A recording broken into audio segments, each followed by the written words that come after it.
It's time. So, it may or may not come as a surprise to you. It's not a surprise at all. What?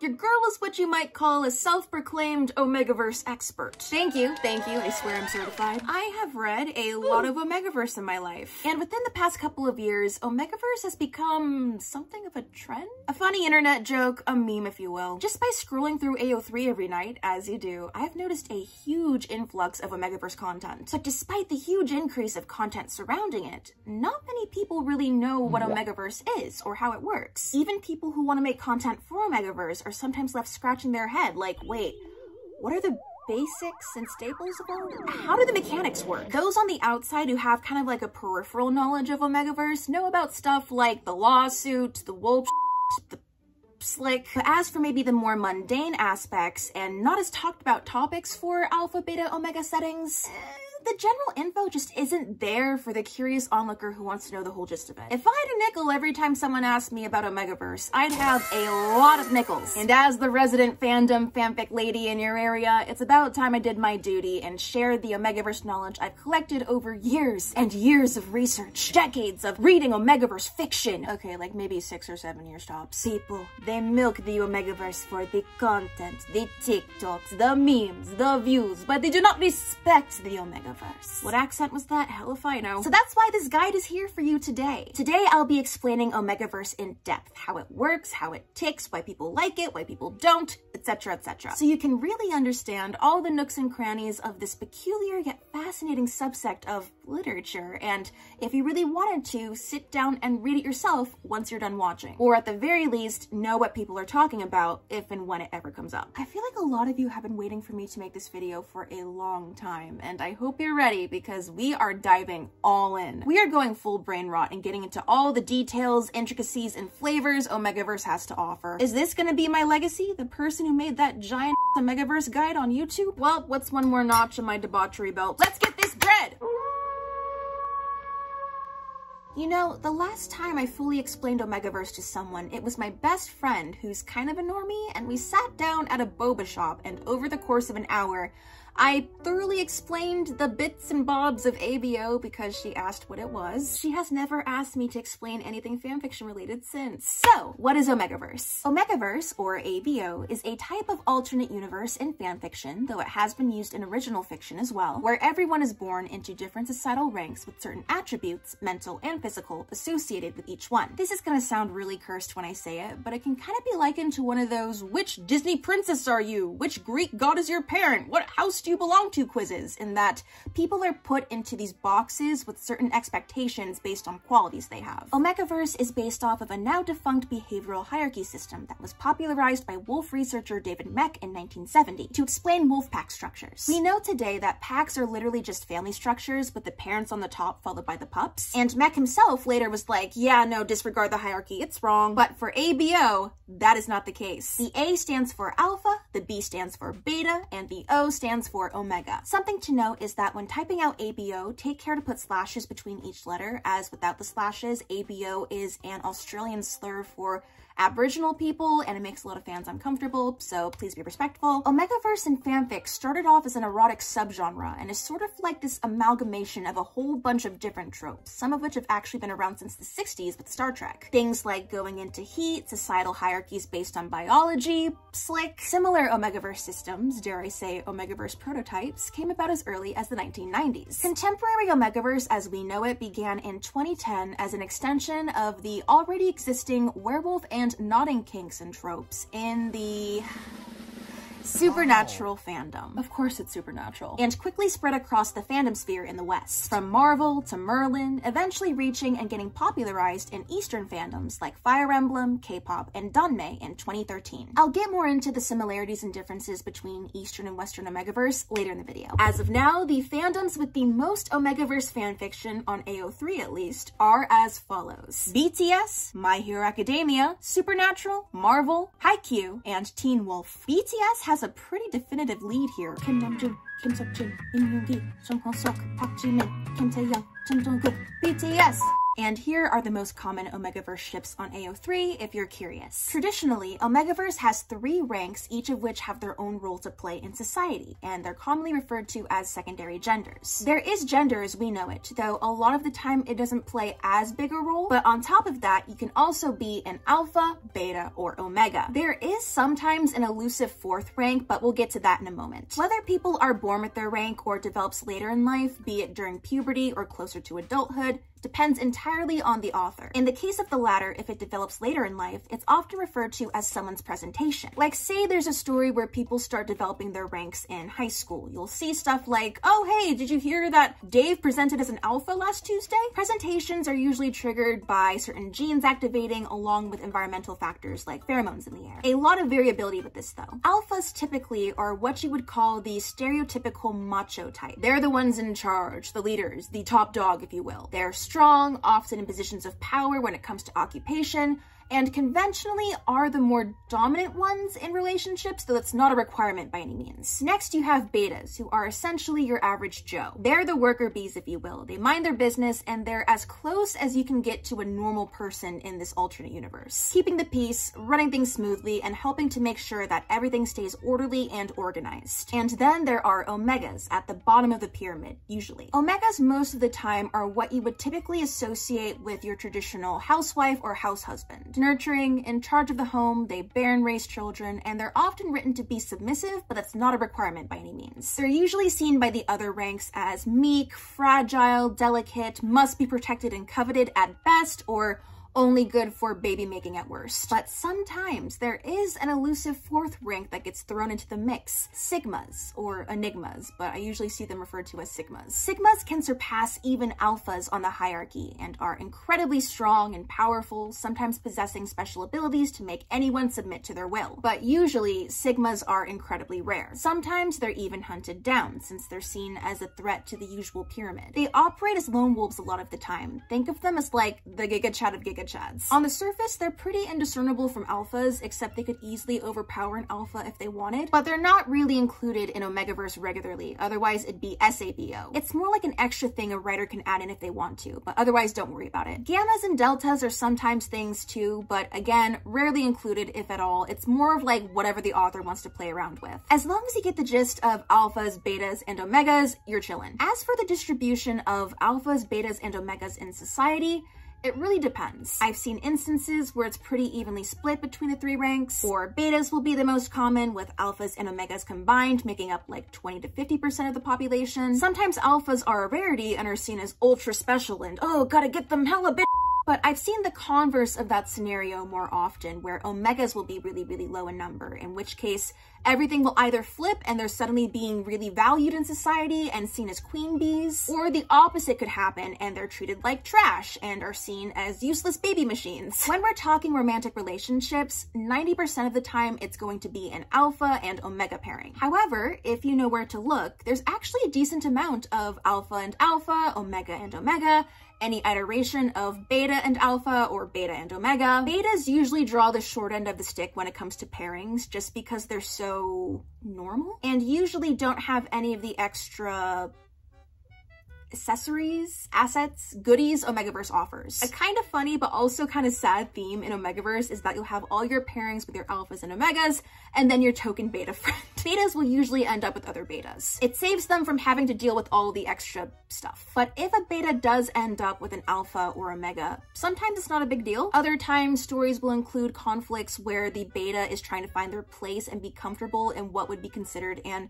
unconventional relationship configuration. There can be angst involved, hurt, comfort, all sorts of tropes to try. But yeah, if you want to steer away from your typical ABO fic, then just go into the non-traditional ABO dynamics tag on AO3 and stuff should pop up. Sometimes pack structures are included, in which a bunch of friends will form this pack friend group that consists of a bunch of couples and then like a few beta friends. Sometimes there is a hierarchy for those packs, sometimes there isn't. If there is one, it'll be something like a dominant couple followed by like a sub-dominant couple and so on. Or packs can be more of like a family unit situation where it's just the immediate family consisting of the parents and the kids, or it could be a whole clan thing where like there's extended family as well. But packs aren't always a thing, it's more left up to the author. Before we dive in further, let's go ahead and tackle some of the common misconceptions about Omegaverse. It's time to debunk some myths. Omegaverse is a slash, MLM, BL, yaoi only genre. So MLM, male-loving male Omegaverse, is by far the most popular category of Omegaverse out there. But you can also peep the other relationship categories where Omegaverse is involved too. While I'd say Omegaverse more often than not contains male-male relationships, I hesitate to call it a BL-only genre, especially because a lot of original fiction out there has gotten into the Omegaverse game with heterosexual pairings. And if you type in YN Omegaverse on Wattpad or Tumblr, good lord, there's a whole buffet out there of self-insert Omegaverse content with famous musicians, celebrities, and popular characters. And of course, fandoms where the more popular pairings are straight are more likely gonna have more straight Omegaverse content. And fandoms with predominantly more WLW ships, woman-loving woman ships, are gonna have more female-female Omegaverse stuff. So in short, though it is the most popular amongst male-male ships, it's not entirely a BL-only subgenre. If you wanted to, you could apply it to just about any media or pairing out there. Alpha equals dominant, Omega equals submissive. So I've realized that this is a common misconception that's not limited to Omegaverse, but just to make it clear right now, the one doing the... That is Omega Slick, what the hell? Please don't demonetize me. Does not automatically equal dominant, just like the one getting does not automatically equal submissive. The same applies to ABO. It's really not a one-to-one thing, and it really depends on the author and the characters involved. In traditional Omegaverse society as a whole, alphas are seen as the more dominant ones and omegas the submissive ones, but when it comes to relationships, you're not bound to that dynamic. It's the more common ship dynamic, certainly, having the alpha be the more dominant one and the omega be the submissive one. If that's what the reader prefers, then perfect, there you go. But again, not an equivalency thing. There's plenty of content out there where the alpha will happily submit to the omega and the omega will be the one calling the shots. Or if it's an Omegaverse setting where omegas are prized and well respected, then they'll typically be considered the more dominant ones holding reins over alphas. Dominant omega and submissive alpha exists, and it's not terribly hard to find if you prefer that, or they can just switch it up. A dominant female beta in love with a submissive female alpha, a switchy male alpha in love with a switchy male omega. It's a whole spectrum, honestly. A matter of personal preference. If you're all for dominant alpha and submissive omega, then have fun with it. The world is your oyster. Indulge. If that's not your jam, then don't feel like you're solely limited to me big, strong alpha, me smash, and no, I'm just a precious omega, don't smash my ass. Alpha equals masculine, omega equals feminine. Again, since the ranks can be any gender like female alphas and male omegas, gender presentation is kind of free reign. Like the whole alpha equals dominant and omega equals submissive archetype, it's not an equivalency thing. No right or wrong way to do it, it's up to you. Omegaverse is for furries and people who like wolves and animal stuff. When looking at the roots of Omegaverse and seeing where it came from, since many aspects of ABO are taken from animal behavior like heats and ruts, or are inspired by animal traits, it's often associated with subcultures like furries or people who like characters with animal anatomy like ears and tails or But honestly, it's really up to the author if they want to include stuff like that, or if the fandom you're reading for already has stuff like werewolves or anthropomorphic animals, where it would warrant having more animal-related stuff. In the past, I'd say it was more common for Omegaverse fanfic to make wolf references or have a sort of wolf hybrid animorphs thing going on, but not as much nowadays. It's an interesting evolution. A lot of the time, it's deadass like some normal for the most part people being like, oh yeah, by the way, I'm an alpha. Oh yeah, I could tell, I'm a beta. Again, ultimately up to the world building. I could argue that Omegaverse is furry adjacent if anything, but then again, so is Sonic. Omegaverse always contains mpreg. Nope, not a requirement. I'll touch on this more in the biology section, but in short, Omegaverse doesn't have to have mpreg involved if the author doesn't want to include it. There's a lot of variability when it comes to biology and reproduction in ABO. Sometimes male omegas can viably have children, other times they can't, or it's complicated. So totally up to you in filtering mpreg in or out of your Omegaverse searches if you want to read for it or avoid it. Nodding is always involved. If you don't know what nodding is, don't worry, you'll find out in a bit, but nope, like mpreg, while nodding is often included in Omegaverse stories, it's not a requirement by any means. Especially if that fanfic style of Omegaverse is less focused on the animalistic anatomy side of things. Omegaverse always has smut and is XX rated, so there's no way to sugarcoat it. Omegaverse started out as an erotic subgenre of fanfiction, and a lot of Omegaverse is just porn. That's why a lot of people like it, because it caters to a lot of specific stuff they're into. But But would you believe me if I told you that there's actually a good chunk of Omegaverse out there that focuses more so on non-sexual intimacy, social issues, or digs into the domestic, more day-to-day aspects of Omegaverse world building? Stuff like cuddling in a nest, or platonic scenting, or found family packs. It's really neat seeing how writers use these hierarchy systems and all the attributes these different ranks have to bolster up these sweet moments between friends and loved ones. But that being said, the smut for Omegaverse can be very...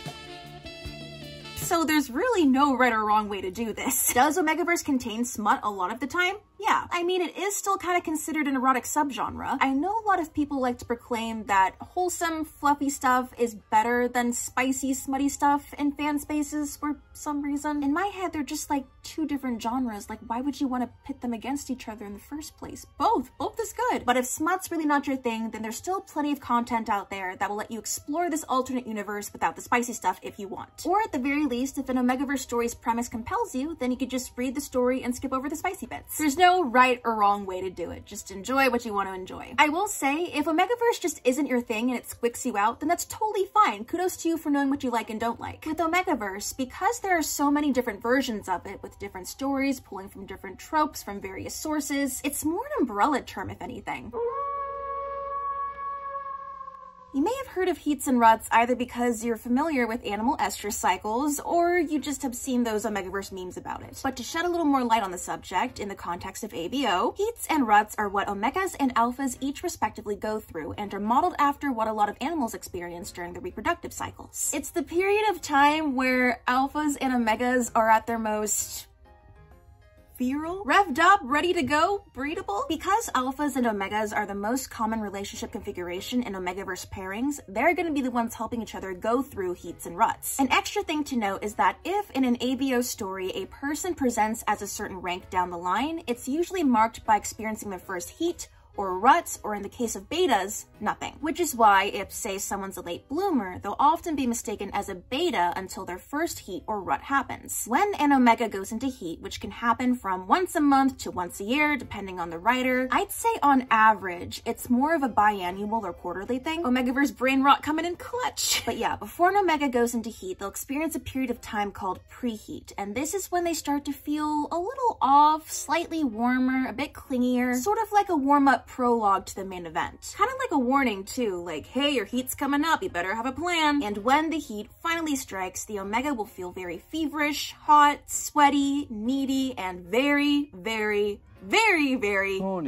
To the point where it could actually be painful for them if they don't have a partner to help them through it. The heat will usually last from a couple days to maybe like a little over a week. Sometimes it's shorter, it's only a matter of hours. Other times it can go on for like 2 weeks. Lots of different factors at play. They may be dazed, not 100% aware of what's happening around them. They'll feel sluggish, lethargic, and not fully present in their body. The only cure? Marathon sex. Gotta go at it so hard the fever breaks, essentially. Omegas will also engage in a behavior called nesting, where they'll try to create a safe, soft place, and they'll collect anything from blankets to clothes to sheets to rags that usually smell like a loved one or loved ones to surround themselves with and get comfortable in for the duration of their heat. Alphas, on the other hand, experience something called ruts. Alphas will also enter a period of time before their rut called pre-rut. Maybe they get pissed off easier, or they feel more possessive of their partner, or they just really want to feel needed. While in actual rut, alphas will get extraterritorial, moody, protective, domineering. Think like mega testosterone. They also will get very horny,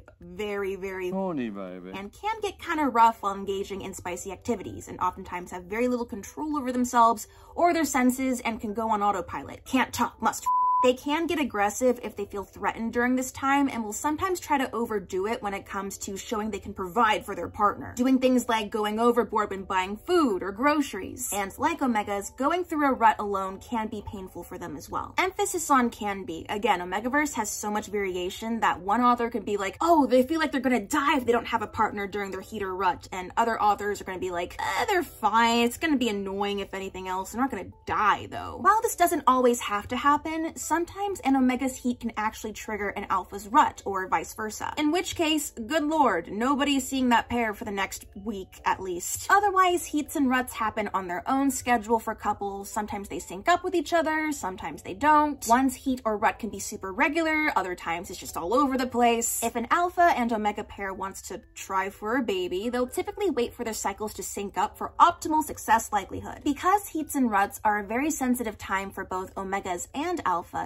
if an omega or alpha isn't seeing someone, if they're not romantically attached to someone, or they don't have a partner, then there is often some sort of service one can sign up for that will assign you a heat or rut partner that will help you through it, that will help the process go by easier. Or if it's not weird and you're really chill with your friend, you could always ask them to help you go through Pound Town for a few days. Just pals being pals, screwing each other's brains out for a week straight. Nothing could go wrong, right? Oh no, it all went wrong! We'll cover more of ABO biology and anatomy in a second, but since we're already in the heats and rut section, I'll mention that omegas are equipped to handle an alpha's anatomy even when they're going turbo mode non-stop during a rut. And vice versa, alphas have the stamina to keep up with an omega's demands when they're begging to be screwed every 2.5 minutes. That's an arbitrary number, by the way. The point is they want to get So where does that leave betas? Unfortunately, it can get complicated. There are some iterations of Omegaverse where betas can get omegas pregnant or alphas can get betas pregnant, but if that's not on the table, then there's more commonly some alternate options. Sometimes they'll just tough it out, and if they have an omega partner, they'll do their best to satiate their crazy libido, sometimes supplementing with extra help from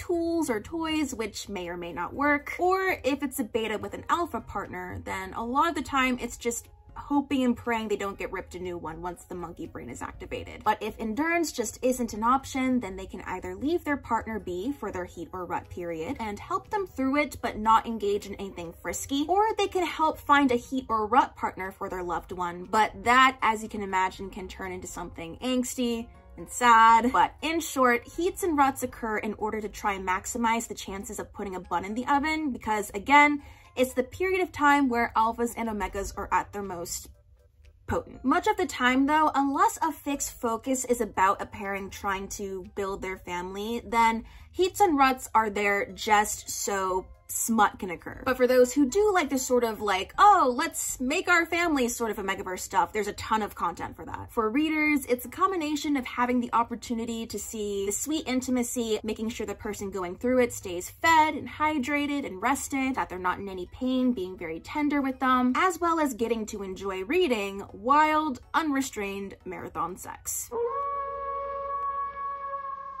Like so many other parts of Omegaverse, biology can honestly really vary depending on author to author. Dare I say it's probably one of the most variable aspects of ABO period. Let's start with the smaller stuff. Alphas will sometimes have fangs or just extra long canines for biting their mate, more on that later. Claws are sometimes a thing, whether only alphas get them or only omegas get them or everyone has them, it's up to the author. Alphas will also tend to be bigger and hold more muscle mass compared to omegas, who will have softer bodies. Moving on to sex ed, alphas, regardless if they're male or female, will almost always have some sort of massive Sometimes female alphas will have a vulva, but will have a that can come out and retract, or they'll just have both male and female genitalia. As for omegas, you can really do just about anything. Mpreg, or male pregnancy, is heralded as a hallmark of Omegaverse a lot of the time and is very often a part of it, but it's by no means a requirement. Sometimes all omegas will have vulvas regardless if they're male or female. Sometimes all omegas will be intersex. Sometimes female omegas will have female anatomy and male omegas will have both male and female anatomy. Sometimes male omegas will have male anatomy but also have a uterus and be able to give birth through other methods.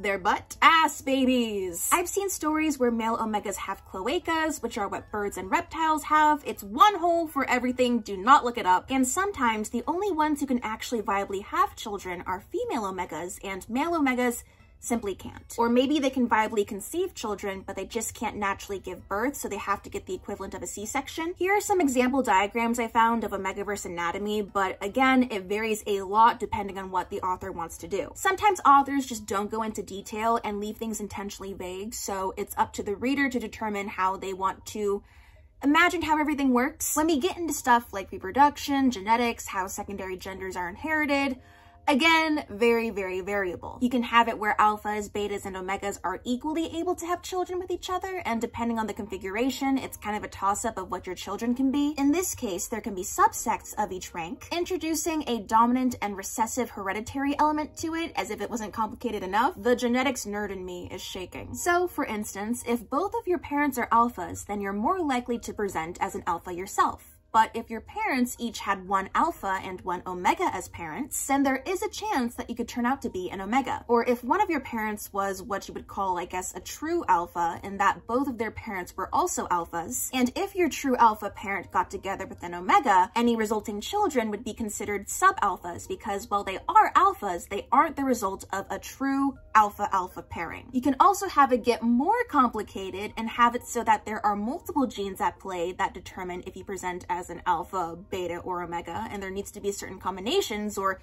gene interactions to get a certain rank, and your sex could potentially play a role with the chromosomes you get. It's a lot. Honestly, can melt your brain thinking about all the different permutations and possibilities. I did study a fair amount of biology in college, so it would be really fun to just do a lecture on all the different ways you could have anatomy and biology work in an ABO universe. Would you guys want me to make a video about that? I'd be down. But anyway, since we're on the topic of biology, let's get to the moment I'm sure many of you have been waiting for. So nodding. Feeling naughty, are we? Will this be all for naught? Am I not worthy? Okay, I'll stop. So nodding is actually a biological feature in canid species, dogs, coyotes, wolves, that has been taken, sort of reformatted, and used in many Omegaverse stories. It's not an Omegaverse requirement by any means. Some authors love to include it in their stories, others don't. Now, how to explain this in the most PG-13 way possible? Don't mind me, just diving into my makeup basket again. Oh, this is actually perfect. I'm about to ruin beauty blenders for a lot of you. I'm so sorry. So this is an alpha's disco stick, right? Alphas are the only one to get the nodding power up. It's part of their equipment to increase the chances of knocking someone up. You'll see why in a sec. When an alpha is doing the do, once they're at their peak and they arrive at their final destination, a part of their member will get bigger, which is the knot. And when the alpha goes inside of the person they're horizontal tangoing with, the knot will get stuck and release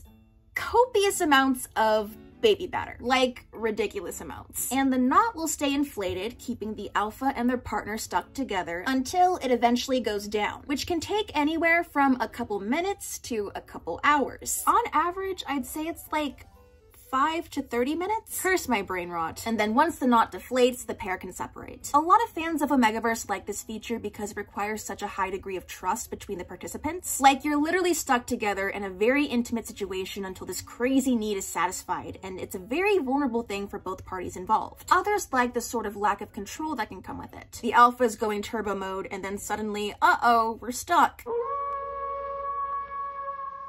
So where alphas get knots, omegas get slick. So much frickin' slick. Again, how to explain this in the most PG-13 way possible. Okay, so hopefully you know by now that people with female anatomy will produce a natural lubricant in their parts to aid in decreasing uncomfortable friction while doing the do. Well, omegas get that feature as well, regardless if they're male or female. Again, hinges a bit on biology, but regardless if it's a vulva, a butt, or a cloaca, things get slippery. And like alphas produce buckets of baby batter with their knots, omegas will produce slick like someone stomping on a grape-flavored gusher. Speaking of flavors! I am turning so red right now. Slick is often described as having different flavor profiles. In addition, oftentimes being an aphrodisiac. Sometimes it's floral, sometimes it's fruity, like a gusher. Other times it's just described as good old slick. Please do not introduce any weird flavors. I do not want to read about slick tasting like ham. If you want to know what slick looks like, this is probably as close as you're gonna get. Just like any clear lip gloss, sometimes it's sparkly because why not? Listen to the beautiful sound of slick. I am so sorry, my beautiful subscribers. Slick will typically start trickling out of an omega once they start getting in the mood. Typically, the more they're feeling at Mr. Krabs, the more slick there is. It's honestly up to the author for how much slick they want to include. It could be anything from a modest amount, just enough to help the spicy foray go smoothly, or you could have a slip and slide situation on your hands. Just depends on what you want to consume. with Slick. The Slick jokes on TikTok started taking off when someone jokingly wondered if Slick was halal, and it snowballed from there. As we just went over different flavors of Slick, let's get into other sorts of sensory delights. So in Omegaverse, alphas and omegas will give off certain scents. Sometimes they're referred to as pheromones, other times it's just scents. Most of the time, they're usually produced in scent glands either on or near the neck. I've seen a couple occasions where it's just blasting out of their pores. Omegas commonly have softer scents, more pretty ones, like lavender or laundered cotton, or sometimes strawberries. Jesus Christ, I feel like I'm describing vape liquid. Or there won't be a specific smell to it, it's just described as nice or sweet or pleasant. Alphas, on the other hand, tend to have muskier scents, something more woodsy or a bit harsher, from something smoky to leather to coffee grounds. It doesn't have to be this way though. One of my favorite things in Omegaverse actually is when an omega or alpha scents are not what you'd expect. This alpha smells like rainwater and fresh meadows. Some scents will appeal to certain alphas and omegas, but not others. Some are universally liked or disliked. It's usually just a matter of personal preference and or what speaks to a person subconsciously, but calls out to their instincts. Betas don't normally have scent glands or produce scents. If they do, it's usually very nondescript or neutral. On the plus side, because of this, they'll essentially be immune to the scents alphas and omegas give off, or maybe unable to smell them at all, or just less intensely. And thus they're immune to all the drama and BS that occurs because of scents. Generally, an alpha and omega's emotions can influence how their typical scent smells. If they're angry, their scent can gain a bitter or burnt note to it. If they're happy, it can get fresher and brighter. Feeling flirty can make it sweeter, headier, spicier, and the stronger the emotion, the more potent the smell. People in Omegaverse will often engage in a behavior called scenting, where they rub their scent on their loved ones or partner either for comfort or as a show of possession. Like, oh, this person smells like me, so back off. It's like if you took your arm or wrist and kind of just did something like that to someone, or it can just be nuzzling and cuddling up with someone. Usually the neck is involved due to the scent gland being located around there, or if it's something less intimate and more platonic, then the wrist will be used. Anyone, regardless of rank, can scent one another. There's often a point in Omegaverse stories where characters will spend so much time together and perhaps low-key scenting each other that their scents start to mix, and it's like waving a big "hello, I'm taken" sign. I've seen so many stories where an alpha and omega will just be friends, of course, until they start being unable to find dates, and then they realize, oh, it's because I smell like the other person, and everyone thinks I'm off the market because of it. Maybe both are oblivious to it, or maybe one is guiltily trying to like hide their low-key scenting because they're pining, but the effects of scenting really only last a matter of hours to days unless you keep on doing it. So in Omegaverse, what's a more permanent way to say, hey, I'm in a relationship? Nothing says romance like wearing the biting scarf, the one you hold most dear on your neck. You know what they say, wolves mate for life. So what is a claiming bite or mating mark? Basically, in Omegaverse, when you find the person you want to spend the rest of your life with, in addition to your more traditional marriage ceremony stuff, to convey your dedication to one another, or ownership of each other if you want to go down a more possessive route, you and your partner can bite each other's necks. It's not meant to cause lasting pain. Initially, it'll hurt with that first pressure and teeth piercing through, but after that it's fine, and due to anatomy and the scent gland's nature, it can even feel euphoric. And then you're mated for life. Sometimes in stories, only the alphas will do the biting, in which case the elongated canines come into play, and the omega will be the only one to bear the scar. Sometimes a reciprocal bite is not unheard of, but it's not very commonplace either, and sometimes it's expected to be reciprocal, and if it's not, then uh-oh. It's honestly tied to how omegas are seen and valued in larger Omegaverse society. The bites also introduce something called a soul bond, where once two people bite each other and are bonded for life, it goes so deep that their souls get tied to each other. Things of that nature can come into play once both parties have the bite, adding a very permanent, very intimate element to these relationships. Because betas won't always have scent glands, it depends on the fanfic and the author. If they were to be bonded to an alpha or omega in that scenario, then the bond would be more one-sided in that the partner could feel everything the beta is feeling and get into their head, but the beta wouldn't be able to do that for their partner. Bet you didn't expect this section, did ya? But Omegaverse societies contain specific needs for each rank, so of course there's going to be different care options for each one. Things like condoms made for alphas to accommodate their knots exist. Scent blockers are used to either minimize one's scent or mask it entirely. That way discrimination is minimized since you can't tell if someone's an alpha, beta, or omega by scent alone. Or it could be that someone's just self-conscious of or doesn't like their scent. Scent blockers can be anything from patches attached to one's scent glands, or pads applied to certain parts of the body, or perfumes and colognes that are spritzed on, lotions, gels, pills, or literal sheets placed on vents or windows inside the house. There will sometimes be products that will make you smell like a different rank, like if an omega wants to pass as an alpha, for instance. These can either be frowned upon or outlawed though. Heat and rut suppressants will put one's heat or rut on pause for an indefinite amount of time depending on how long one takes them. They're typically pills and are often taken in conjunction with birth control for omegas, especially since heats amplify the chances of putting a bun in the oven exponentially. Sometimes these come with side effects if you take them for too long without a break, like fertility risks or having really intense heats or ruts once you stop taking them. It's interesting seeing the differences between Eastern and Western Omegaverse in this category in particular. Kind of depressing contrasts. Okay, so this is a little more on the darker side of Omegaverse, and not every author that writes for Omegaverse is gonna include this stuff. Many ABO readers, I realize, are unfamiliar with these terms actually, and they do feel like more recent developments in comparison to the more core aspects of ABO. It's entirely up to you if this is your jam or not, but let's discuss and studying. Sometimes, and this happens rarely, in Omegaverse worlds, people's ranks can change due to environmental factors, something like triggering a dormant or inactive gene. But forced rank changes are a concept that some authors like to play with. Tching is when an alpha is turned into an omega by another alpha, usually by one or a combination of the following methods. Being in constant close proximity with another alpha who is more dominating, territorial, overpowering, and constantly dousing the vicinity with their pheromones and scent. In this case, the scent, the pheromones, and proximity all kind of trick the other alpha's body into thinking like, oh, there's already an alpha in this area, or too many alphas in this area. We need another rank to balance it out. Think clownfish switching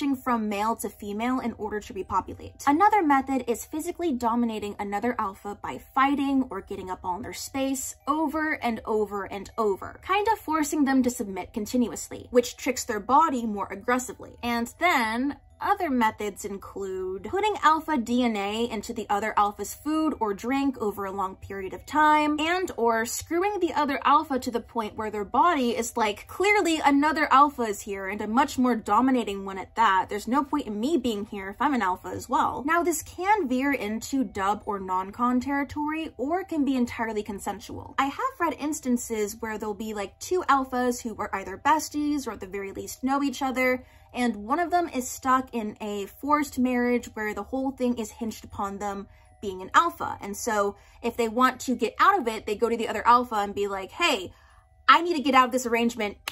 Studying, which is a lot less common than tching, is the exact opposite, where an omega becomes an alpha. Their body can flip a switch and suddenly be like, okay, there's too many omegas here. Time for an alpha to show up.